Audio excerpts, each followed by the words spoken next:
प्यारे बच्चों, अब हम करेंगे कक्षा 8 की हिंदी कार्य पुस्तिका प्रखर का कार्यपत्रक 80 और आकलन 14। इस कविता को हमें पढ़ लेना है। इसके बाद पहला प्रश्न, ऊपर लिखी कविता को एक सार्थक शीर्षक लिखिए। तो ऊपर की लाइन में भी है आ रही रवि की सवारी और नीचे की लाइन में भी है, ये इसका शीर्षक रहेगा, आ रही रवि की सवारी। रवि की सवारी। फिर दूसरा, विहग, बंदी और चारण किसका गुणगान गा रहे हैं? ये सभी सूर्य का गुणगान गा रहे हैं। फिर तीसरा, आपने उगते हुए सूरज को अवश्य देखा होगा। उगते हुए सूर्य की आभा व दृश्य का अपने शब्दों में वर्णन कीजिए। सूर्य की आभा मनमोहक होती है। सूर्य की आभा मनमोहक होती है। आसमान में लालिमा छा जाती है। आसमान में लालिमा छा जाती है। लालिमा छा जाती है। पक्षी चहकने लगते हैं। पक्षी चहकने लगते हैं। फूल खिल जाते हैं। फूल खिल जाते हैं। फूल खिल जाते हैं और ऐसा लगता है जैसे प्रकृति नए दिन का स्वागत कर रही है। ऐसा लगता है जैसे प्रकृति नए दिन का स्वागत कर रही है। स्वागत कर रही है। चारों तरफ ऊर्जा का और ताजगी का संचार होता है। चारों ओर ऊर्जा व ताजगी का संचार होता है। फिर आगे रवि के पर्यायवाची लिखिए। तो रवि के पर्यायवाची सूर्य, सूरज, भानु,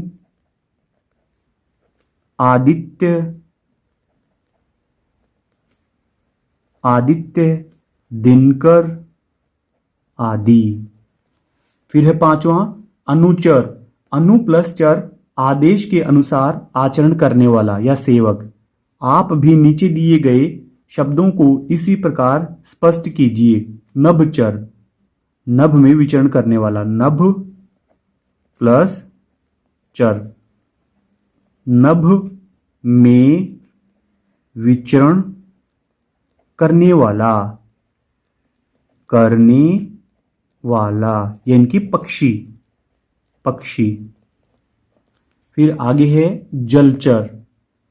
जल प्लस चर, जल में विचरण करने वाला। जल में विचरण करने वाला, इनके जलीय जीव। जल में जो जीव रहते हैं, जलीय जीव, पानी के अंदर रहने वाले जीव। फिर है निशाचर। निशा प्लस चर, निशा यानी कि रात में। निशा में यहां पे ब्रैकेट में लिख देते हैं रात। रात में विचरण करने वाला निशाचर यानी कि राक्षस। फिर आगे है आकलन 14, यहां पे बनेगा राक्षस। आगे है आकलन 14। आकलन 14 में पहला प्रश्न, रवि शब्द का पर्यायवाची शब्द समूह है, तो सूर्य, दिनकर, भास्कर, ये वाला सही है। फिर दूसरा, निम्नलिखित में से शुद्ध शब्द है, तो यहाँ पे विहग, विहग होता है पक्षी। तीसरा, निम्न में से संचार के साधन हैं, पत्र, तार और मोबाइल, यह वाला सही है। चौथा, चित्र देखकर सही विकल्प छांटिए, तो ये नीला डस्टबिन है, नीला डिब्बा, ये सूखा कचरा के लिए होता है, सूखा कचरा बराबर नीला डिब्बा। फिर पांचवा है, नीचे लिखे वाक्यों के सामने उनके प्रकार का नाम लिखिए, क वाला। दीपक खेल रहा है, ये सरल वाक्य है, सरल या साधारण वाक्य, सरल वाक्य। फिर अगला, दिलखुश मेले में गया और जल्दी लौट आया, तो यह संयुक्त वाक्य है, दो वाक्य इसमें मिले हुए हैं, संयुक्त वाक्य। फिर ग वाला, जो लिख रहा है वह सीमा का भाई है, तो यह मिश्रित वाक्य है, मिश्रित वाक्य। फिर घ वाला, जैसे ही सर क्लास में आए कमल चला गया, तो यह भी मिश्रित वाक्य है, मिश्रित वाक्य। फिर आगे है छठा, कूड़ेदान का प्रयोग नहीं करने पर क्या क्या हानियां होती हैं, लिखिए। गंदगी व बदबू, गंदगी व बदबू फैलती है, फैलती है। पर्यावरण दूषित होता है, पर्यावरण दूषित होता है। बीमारियां फैलने का खतरा बढ़ता है, बीमारी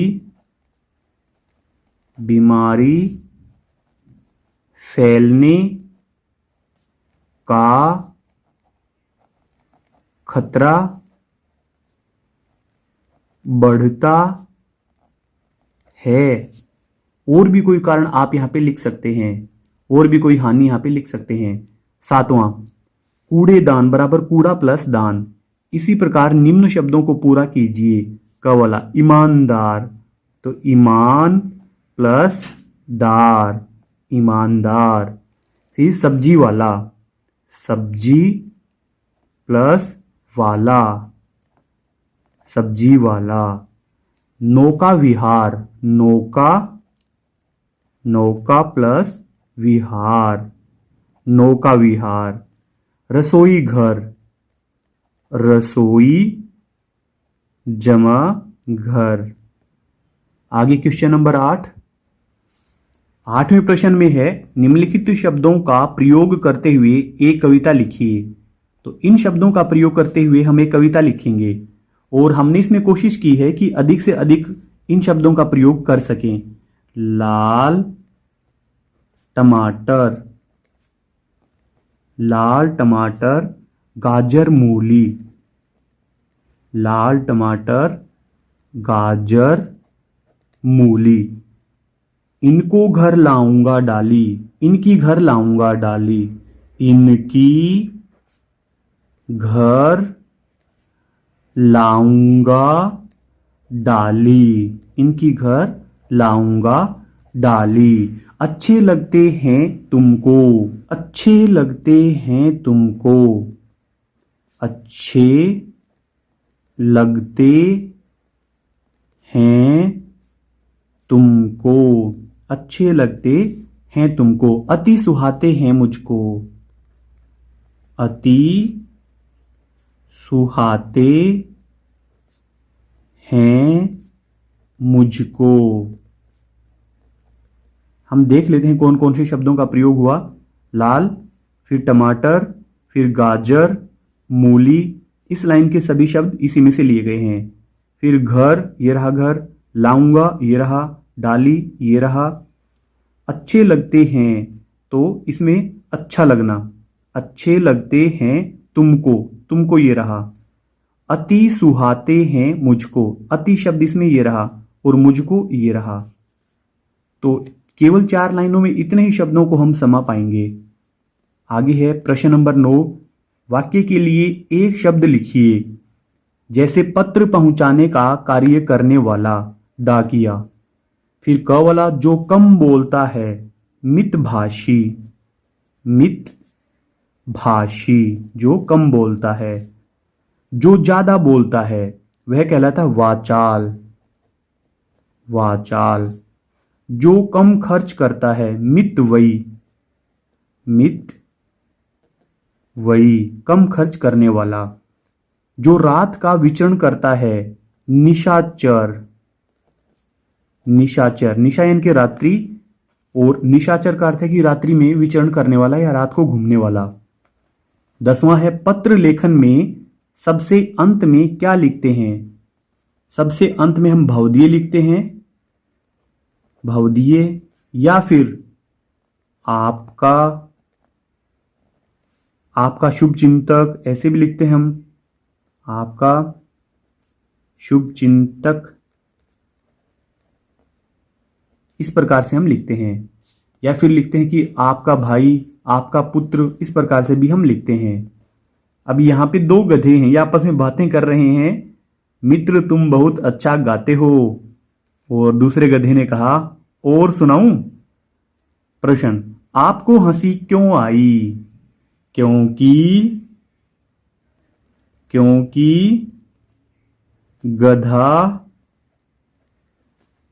गीत सुना रहा है। गधे की आवाज तो आप सभी जानते ही हो कैसी होगी।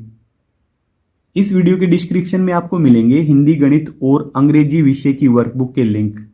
तो लिंक पर क्लिक करके आप पूरी वर्कबुक का हल एक साथ देख सकते हो। और आपको हमारी वीडियो अच्छी लगती है तो चैनल को सब्सक्राइब जरूर कर लें। Thank you.